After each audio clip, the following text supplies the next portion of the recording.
നമസ്കാരം. മധ്യപൂർവേഷ്യയിൽ വീണ്ടും തീ കത്തിപ്പടരുകയാണ്. ലോകം മുഴുവൻ ഉറ്റുനോക്കുന്ന യുദ്ധ സാഹചര്യം. ഇറാനും ഇസ്രയേലും തമ്മിലുള്ള സംഘർഷം ഇനി സൈനിക ഏറ്റുമുട്ടലിൽ ഒതുങ്ങുന്നില്ല. ആഗോള സാമ്പത്തിക വ്യവസ്ഥയെയും പ്രത്യേകിച്ച് എനർജി മാർക്കറ്റിനെയും തകർക്കുന്ന ഒരു വലിയ പ്രതിസന്ധിയായി ഇത് മാറുകയാണ്. ലോകത്തിലെ ഏറ്റവും വലിയ പ്രകൃതിവാതക ശേഖരങ്ങളിൽ ഒന്നായ സൗത്ത് പാർസ് ഗ്യാസ് ഫീൽഡിൽ ഇസ്രയേൽ നടത്തിയ ആക്രമണത്തിന് പിന്നാലെ ഗൾഫ് മേഖലയിലെ എണ്ണവാതക സൗകര്യങ്ങൾക്കെതിരെ ഇറാൻ ശക്തമായ തിരിച്ചടികൾ നടത്തുകയും സ്ഥിതി നിയന്ത്രണാതീതമാകാനുള്ള ഭീഷണി ഉയരുകയും ചെയ്തു. ഈ സാഹചര്യത്തിലാണ് ഇസ്രായേൽ പ്രധാനമന്ത്രി ബെഞ്ചമിൻ നെതന്യാഹു നിർണായക പ്രഖ്യാപനവുമായി രംഗത്തെത്തിയിരിക്കുന്നത്. അമേരിക്കൻ പ്രസിഡന്റ് ഡൊണാൾഡ് ട്രംപിന്റെ അഭ്യർത്ഥന പ്രകാരം ഇറാന്റെ ഗ്യാസ് ഫീൽഡുകൾക്കെതിരെ ഇനി കൂടുതൽ ആക്രമണം നടത്തില്ല എന്നാണ് നെതന്യാഹു വ്യക്തമാക്കിയിരിക്കുന്നത്. പശ്ചിമേഷ്യയിൽ യുദ്ധം കൂടുതൽ വഷളാകാതിരിക്കാനാണ് ഈ നിലപാട് സ്വീകരിച്ചതെന്നാണ് വിശദീകരണം. ഇറാൻ അടുത്തിടെ ഇസ്രയേലിന് നേരെ നടത്തിയ മിസൈൽ ആക്രമണങ്ങൾക്ക് തിരിച്ചടി നൽകുമെന്ന് പ്രഖ്യാപിച്ചിരുന്നെങ്കിലും ആഗോള എണ്ണ വിപണിയെയും സമ്പദ് വ്യവസ്ഥയെയും ബാധിച്ചേക്കാവുന്ന ഊർജ്ജ മേഖലകളെ തൽക്കാലം ഒഴിവാക്കാൻ ഇസ്രയേൽ തീരുമാനിക്കുകയായിരുന്നു. അമേരിക്ക ഉൾപ്പെടെയുള്ള അന്താരാഷ്ട്ര ശക്തികളുടെ ശക്തമായ സമ്മർദ്ദത്തെ തുടർന്നാണ് ഇസ്രയേലിന്റെ ഈ പിന്മാറ്റം എന്നാണ് സൂചന.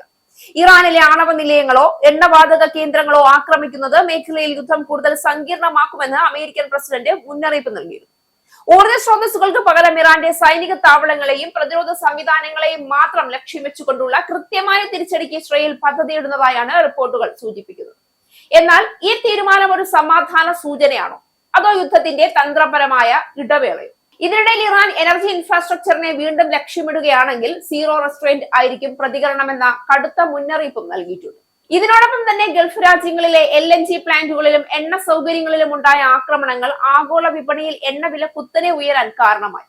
അതിനാൽ ചോദ്യം ഒന്നു മാത്രം: ഈ യുദ്ധം ഇനി സൈനിക രംഗത്ത് മാത്രമോ, അല്ലെങ്കിൽ ലോകത്തിന്റെ എനർജി ഭാവിയെ തന്നെ മാറ്റിമറിക്കുന്ന ഒരു വലിയ ജിയോ പൊളിറ്റിക്കൽ പോരാട്ടം?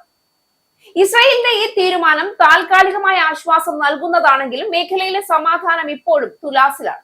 തങ്ങളുടെ പരമാധികാരത്തിന് മേലുള്ള കടന്നുകയറ്റത്തിന് ശക്തമായ മറുപടി നൽകുമെന്ന് ഇറാൻ ആവർത്തിക്കുമ്പോൾ സ്വന്തം സുരക്ഷ ഉറപ്പാക്കാൻ ഏത് പരിധിവരെയും പോകുമെന്ന് ഇസ്രായേലും വ്യക്തമാക്കുന്നു.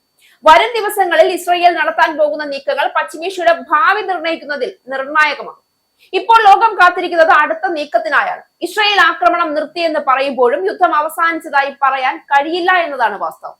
മറിച്ച് ഇത് കൂടുതൽ വലുതായി മാറാനുള്ള സാധ്യതയാണ് പല ഭാഗത്തു നിന്നും ഉയർന്നിരിക്കുന്നത്. സൗത്ത് പാർസ് പോലുള്ള നിർണായക എനർജി കേന്ദ്രങ്ങൾ ആക്രമിക്കപ്പെടുന്നത് ഒരു രാജ്യത്തിന്റെ സാമ്പത്തിക അടിത്തറയെ മാത്രം ബാധിക്കുന്നില്ല, ലോകത്തിന്റെ എണ്ണ വാതക വിതരണ ശൃംഖലകളെയും തകർക്കുന്നു. അതിന്റെ ആഘാതം നമ്മുടെ ദിനചര്യയിലേക്കും എത്തും. പെട്രോൾ വിലയിൽ, വൈദ്യുതി നിരക്കിൽ പോലും, വിമാന ടിക്കറ്റ് വിലയിൽ വരെ. ഇതോടെ മധ്യപൂർവേഷ്യയിലെ ഈ സംഘർഷം ഒരു പ്രാദേശിക യുദ്ധമല്ല എന്ന് വ്യക്തമാവുകയാണ്.